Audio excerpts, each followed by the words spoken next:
show you 4 different ways how to extend your rappel. There's a few different reasons why we extend our rappel, but the main one is that so our rappel backup doesn't get sucked into our belay device. The way that I am going to show you how to extend your rappel is you're going to take your double length sling here. I like to take the bar tack and use that to get it through both of your tie-in points. You want to get the bottom one and the top.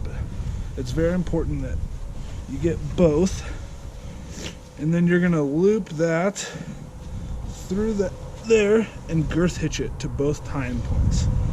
Now what I'm going to do is I'm going to measure this about back to here, and right here where my thumb is, I'm just going to tie an overhand knot. Get that through there.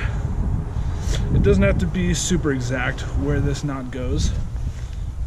We just don't want it too far away or too close. Now, this area right here is where my belay device is going to go for when I rappel. And then this handy section right here with the locking carabiner, this is now a tether. If you have multiple rappels, I can take this and clip it in to the bolts at my next rappel. And then I'm safe to be able to come off the rope, pull the rope, and then set it for my next rappel. A con to extending our rappel this way is that it's not redundant. We have a single strand holding on, so if one strand were to break, then we would fall. But this is a very strong strand. The Dyneema cord is way stronger than any force we would put on it, so it's really not an issue. And as long as you're inspecting your gear, making sure there's no nicks, no wear, anything like that, no burnt marks, anything from a rope, then this is a totally fine way to be able to extend your rappel. A pro of this is that when I clip to my rappel anchor, I'm not right up on the anchor. Depending, if you're using a single length sling, you're going to be really close on that anchor, and if you or your partner is setting up the next rappel, that can be really difficult. So it's nice to be able to have some distance so I can stand off to the side as I set up the rappel or my partner setting up the rappel. I'll show you how I would extend the rappel by doing a basket hitch. Take your Dyneema sling, taking one end, you're going to feed it through both points of the tie-in of your harness. 1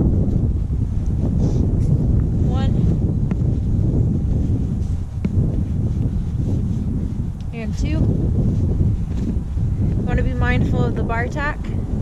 It's actually in a pretty good spot right here. So you'll just fold it, and then you can attach your belay device to the top. If you wanted to add more redundancy, you could actually tie an overhand in the middle, like here. One of the benefits of using a basket hitch is it's one of the stronger of all of the extensions. The only negative is that you're not able to extend it as far, and so you're limited in your reach. One of the other tools that you can use for rappelling is a locker draw. I'll keep this on my harness quite a lot when I'm at the crag and whatnot, because you can use it for a lot of different applications. For rappelling, it's also handy as well to give you an extended rappel by just clipping yourself on here. You might be at the top after just setting up an anchor, and then grabbing your belay device and clipping it in there and locking it up, and this gives you that good distance that you need to still have your rappel backup to get you on down. One of the pros of using this system when you're for an extended rappel is that it's really quick. All you gotta do is clip and clip, so you're not messing with your double length slings and tying knots. The con is that it's not really meant to be used for multiple rappels because you don't have a really quick and easy system to attach yourself to a rappel station. Oh, hi there. How you guys doing? Okay, so I just want to show you another way of rappelling and setting up an extended rappel here.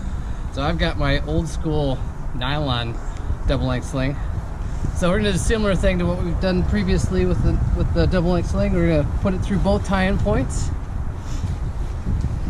And then what we're gonna do, instead of doing it the way we did it before and tying a knot here, we're actually gonna go ahead and tie an overhand on a bight.